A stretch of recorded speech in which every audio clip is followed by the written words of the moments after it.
It's something nearly every person of faith has experienced, but we don't talk about it. And I started asking myself a whole lot of questions that I never thought I would ask ever. Like, is God judging my family? If we were better Christians, would this not have happened? Hey, it's Julie. Welcome to Uncomfy, a show about sticking with moments that challenge us even when they're uncomfortable. And I know you're probably wondering, why would anyone choose to be uncomfortable? But I know from personal experience, and you probably do too, that sometimes a little discomfort has benefits if we can stay open and curious about it. And that is what we're here to explore. So let's get uncomfy. I'm joined today by Reverend Kyle Norman. He serves as Rector and Dean of St. Paul's Anglican Cathedral in Kamloops, British Columbia, in Canada. And he's recently released a book titled Alive, Loved, and Free, Finding Jesus When Faith is Hard. Reverend Norman, what a treat to have you. Thanks for your time today. Well, thank you for the invitation to join you, Julie. It's my pleasure to be here. So, When Faith is Hard, that subtitle points to this thing that we don't like to talk about as people of faith. You call it spiritual discouragement. What is it?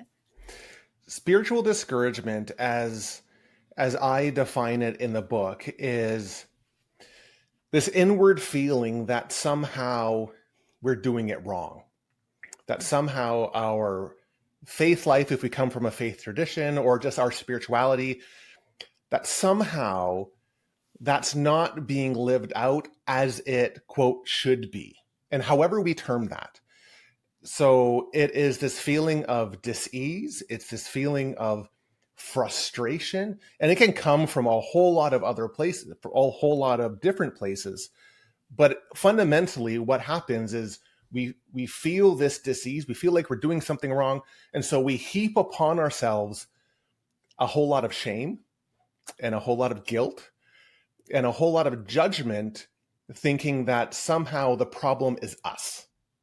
Maybe you could share an example, because I know that was part of what inspired this book. What has spiritual discouragement felt like to you? Spiritual discouragement for me, and we'll talk a little bit about my story. It's all surrounded my wife's cancer journey.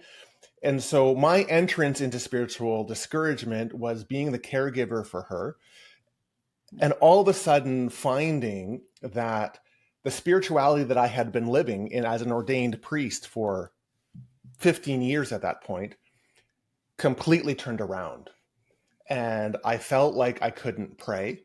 I felt like I was alone in the midst of my life and my ministry and the church. I felt like God was absent.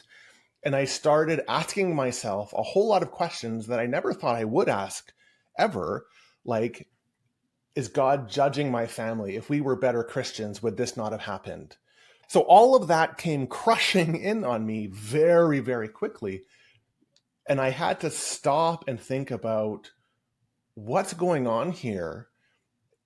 And that really helped me understand that so often in the pews and in people's lives, people of faith traditions who are faithful people carry around these things when they meet those uncomfy places in their life and find themselves wondering, is this because God's rejecting me? Is this because I'm not praying enough? Is this because I'm not a perfect whatever? Yeah. I've experienced spiritual discouragement, and I went through a big bout of it when I hit about 30 and was like, my life has not turned out the way I thought. I was sort of told that it probably would. Sure. if I did all the things, right? Absolutely.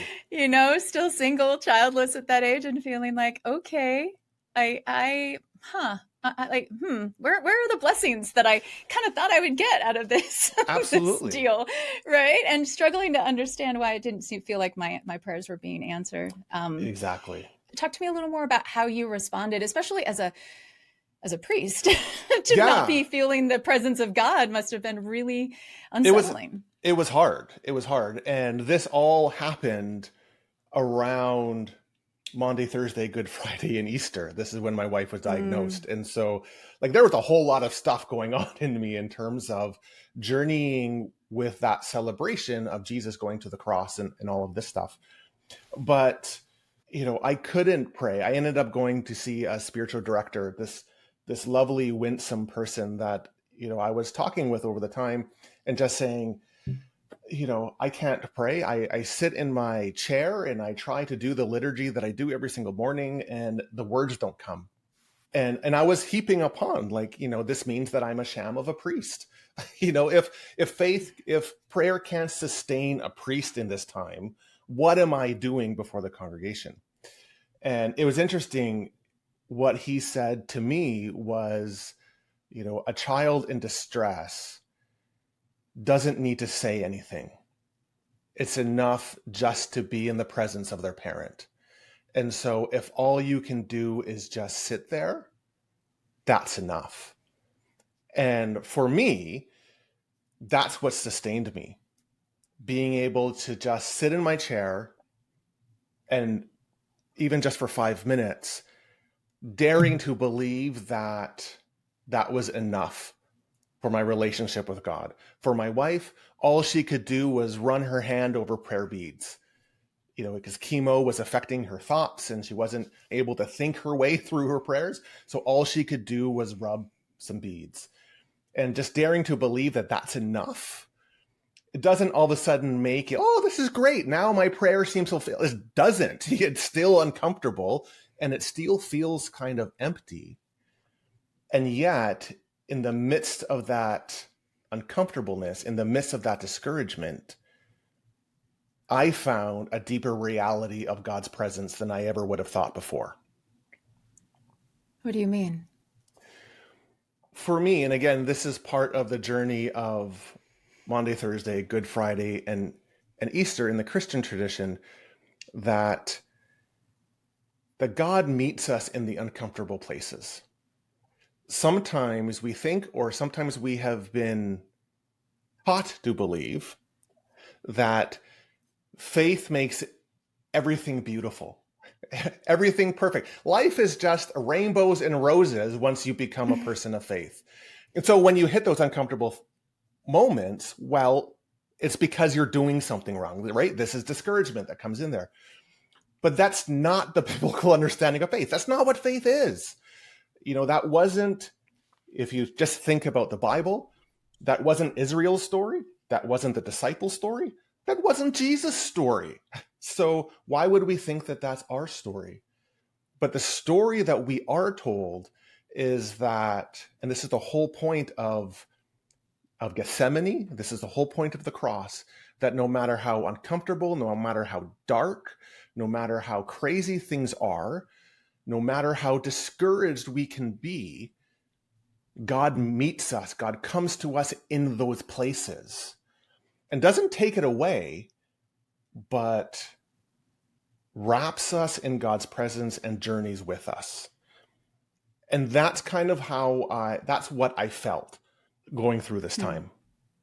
Your book is structured around the Holy Week, as you've mentioned. I imagine partly because this happened for you right around Easter, and here we are again at Easter time. So expand for me just a little more on what the last week of Jesus Christ's life on earth tells you about spiritual discouragement and its role in a life of faith. So if you just look at that last week of Jesus, which is the culmination of, like, everything was building up to that. And so this is the culmination of his mission and his ministry. And so what is involved in that? Well, it is betrayal. It is rejection. It is throwing himself down in the Garden of Gethsemane, praying, God, please take this cup away from me. And going to his friends and finding that his friends were asleep. So he just wanted to have people around him, and they're just sleeping. And then he gets arrested and everybody flees from him. He gets tortured and beaten and crucified. And on the cross, what is his prayer? My God, why have you forsaken me? And sometimes we can wrap this around some semblance of victory. Oh, well, because he was Jesus, he knew God was with him. But again, if we do that, what we are doing is we are divorcing Jesus' experience of darkness and hurt and rejection and in some sense, an unrealized prayer and agony, and we're divorcing that from our lives. And so we need to be able to recognize that because Jesus went through that viscerally, that means that Jesus understands and dwells with us when we feel it viscerally as well. So that's a point of comfort then, I guess, to be able to recognize that even in this separation, moment of discouragement, that too, Jesus can succor us in. Yeah, absolutely. Absolutely. Just think about the beloved Psalm, Psalm 23. The Lord is my shepherd, I shall not want. He makes me lie down in green pastures. There's this verse that says, he leads me in paths of righteousness for his name's sake, though I walk through the deepest valley. But then it says, I will not fear, for you are with me. That articulation of the darkest valley, that actually sits in the center of the psalm. That's what it's about. Not about this just miraculous removal of all hurts, all harms, all discouragements, but the indwelling of God in the midst of that. Kyle, what was helpful for you and what was not helpful for you in this period of spiritual discouragement that you went through? And I guess helpful in terms of your own behaviors as well as the response of others. Yeah, so I'll start with what was not helpful. What was not helpful was the Band-Aid slogans that sometimes we as people of faith put upon another person's situation, not to make them feel better, but to make us feel better because we don't know what to say. So statements like, people would say this to me, speaking of my wife's cancer, Kyle, God is not picking on her. He's hand picking her to bestow his glory. Like, come on. Ugh, like, that's not helpful. Or, Kyle, we just need to pray the pain away. What? Like, that means nothing. And what it does, it just completely dismisses your experience, right? And it's not made to help them. It's made to let us feel off the hook because we don't want to sit with the uncomfortable reality. So that wasn't something that was helpful. One of the things that was most helpful was, the people who would really want to help, not in a soundbite kind of way, but in a journeying with kind of way. So I tell a story where somebody came to me and said, Kyle, what can we do? And I had to trust that they actually wanted to help. And so I turned to them, and it was a hard moment for me because as the priest, I kind of thought I need to have all the answers. I need to be okay. But I turned to them and I said, can you mow my lawn? Because in the midst of everything, I'm not mowing my lawn. And so that Saturday, he came with his lawnmower. It took maybe all of 10 minutes and he mowed my lawn. He didn't come into the house. He didn't say anything. He just arrived, mowed my lawn and left. But what really helped was the times when the friends and family and the community of faith gathered around me to journey with me and to journey with my wife in the midst of it. Not offer answers or solutions, but to journey with us. How do you counsel then members of your congregation when they come to you in spiritual discouragement? Like, what has to happen?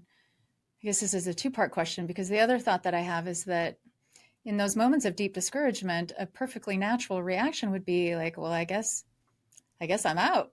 Like if God's not there for me, or if this isn't like maybe, so what has to happen for discouragement like this to bring us closer into our faith rather than away from it? And how do you counsel the folks who come to you in this pain? One of the reasons why it's hard, and we need to recognize that everybody's discouragement is completely different. Like, so I use the language of discouragement, but it's not necessarily one thing. It can be, whether somebody is struggling with forgiveness or somebody is struggling with a disease or struggling to feel God's love, it can be so many different things. One of the things that I try to say, if people come and say, well, I think I'm out, I just feel God's not there with me and all this kind of stuff, I just have to leave. One of the things that I try to say to them is, what would it look like for you to continue journeying with the community of faith? It's okay if you are struggling. It's okay if you doubt. It's okay even if you think that this isn't for me. But so often, I've been ordained at this point for 22 years, and I've seen a lot of people, say that I'm feeling discouraged. I feel something's going on, so I need to leave. And when I figure it out, then I'll be back. And unfortunately, what happens is I usually never see them again. So I kind of just pose to them, so what would it be like if you finding God again in the midst of everything isn't you stepping away from things, but is willing to journey with it, with the community of faith? And that might take some time. I sometimes point to them to the story of Doubting Thomas, right? Doubting Thomas, who wasn't available in the room when Jesus showed up, and Thomas says, well, I don't believe it. Unless I see the nails, unless I see him, I'm not going to believe any of this stuff. And then there's this little line that says, after 8 days, Jesus appears again, and Thomas was with them. So I tell people, be like Thomas. Thomas didn't believe. He had a whole lot of questions. But for 8 days, he decided to journey with the community as they talked about experiences that he didn't have. And as they prayed and as they shared and as they sang their songs that he didn't really know what to think about, but he journeyed with them. And somewhere along the way, he met the presence of God in a very personal way. And so if we are willing, I loved your intro about sitting with the uncomfy. If we're willing to do that, then it might not be 8 days, it could be a little while. But if we're just willing to tarry there, then that actually might be the thing that opens up another reality of our understanding of the God who embraces us in the midst of our mess and actually journeys with us in the midst of it. Yeah, that's beautiful. It seems to me as though in your book, as well as on your Instagram and the messages that you share about spiritual discouragement, that you're trying to, in some ways, just normalize the fact that this is a part of a faithful life, that these moments will come. Absolutely. And that's why I wanted to write the book. My discouragement around my wife's cancer really helped me open my eyes to the reality of what people struggle with and sometimes carry with them. The reality is, in every single parish that I've been in, and I've been in rural churches and urban churches, and now the rector of a cathedral, I've met men and women who carry around a secret shame with them and a secret feeling that somehow they're doing everything wrong.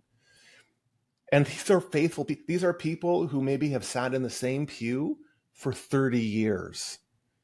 And sometimes it's because of what they've been taught in the church, or it's been because they've read a book that, presents this Pollyanna type of faith kind of, but they carry around them this really deep sense of condemnation and frustration. And so what I wanted to do was articulate the normalcy of wrestling in the life of faith. And just because we wrestle, just because we have questions, just because we are discouraged, it doesn't mean that we're doing something wrong. It actually might mean that we are actually being an authentic person of faith. Reverend Kyle Norman is Rector and Dean of St. Paul's Anglican Cathedral in Kamloops, British Columbia, and his new book about spiritual discouragement is called Alive, Loved, and Free: Finding Jesus When Faith is Hard. You can check out more of his work at revkylenorman.ca. Kyle, thanks again. Thanks so much for your time today. Thank you for having me. And thank you for getting uncomfy with us today. Have you had a moment recently when you chose to embrace discomfort instead of shying away from it? Maybe you had a tough conversation, or you took a bold step toward a goal, or challenged a long-held belief. Whatever it was, I would love to hear your story. So email me at uncomfy@byu.edu or connect with us on social media to join the conversation. And in the meantime, if you love diving into thought-provoking discussions, check out my other podcast, Top of Mind with Julie Rose. Each episode tackles tough topics in a way that pushes us to grow and think deeper and feel more empathy. Just search for Top of Mind with Julie Rose on your favorite podcast app. Uncomfy is a BYU radio podcast. Samuel Benson produces it, and the team includes Jake Hazelton, James Hoops, Isabella Sosa, and Sam Payne. Our theme music was composed by Kelsey Ney. I'm Julie Rose. Can't wait to get uncomfy with you again next week. It's Julie. Hey, one quick thing to mention to you. I would love to recommend a podcast called In Good Faith. It's from the BYU radio family of podcasts. It's hosted by Stephen Cat Perry. And this show is all about connecting with believers from various religions. On Uncomfy, we're looking to have hard conversations, and it doesn't get harder than talking about religion when you have different traditions and beliefs. And this podcast is just so cool because Stephen talks with people about their own personal faith journeys, people from all walks of life, Christians, Buddhists, Jews, Muslims, many, many more. And it's a chance to hear their stories in their own words. And I always come away with a deeper understanding both of their faith and of my own faith in listening to these conversations. Plus, Stephen's just a really well-traveled guy, so his unique global perspective adds this really great richness to every conversation. So check out In Good Faith. You can listen on all the podcast apps, and I'd love to hear what you think about it.